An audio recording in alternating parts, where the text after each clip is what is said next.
Ambrolnya perosotan atau seluncuran kolam renang di Kenjeran Park Baru atau Kenpark mengakibatkan wisatawan mengalami luka.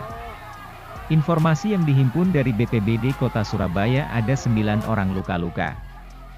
PLT Kepala BPBD Kota Surabaya, Ridwan Mubarun mengatakan beberapa korban sudah dibawa ke RS Soewandi untuk pemeriksaan.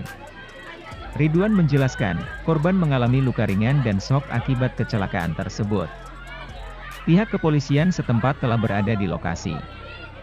Kejadian awal dilaporkan warga dalam call center 112 kemudian dikirimkan sebanyak 6 ambulans ke lokasi kejadian. Kondisi korban bermacam.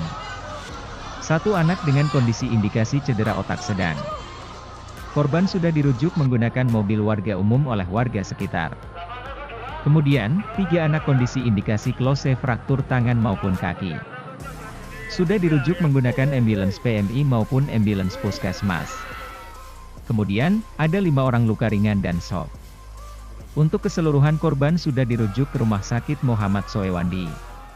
Dulur, telah terjadi kecelakaan di Kenpark di waterboomnya yang patah, korban jiwa 4 orang, luka-luka.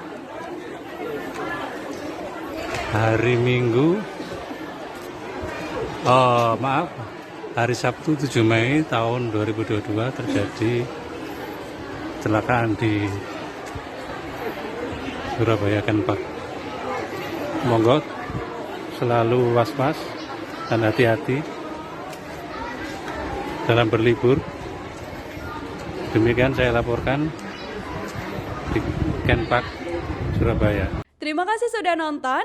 Jangan lupa like, subscribe, dan share ya.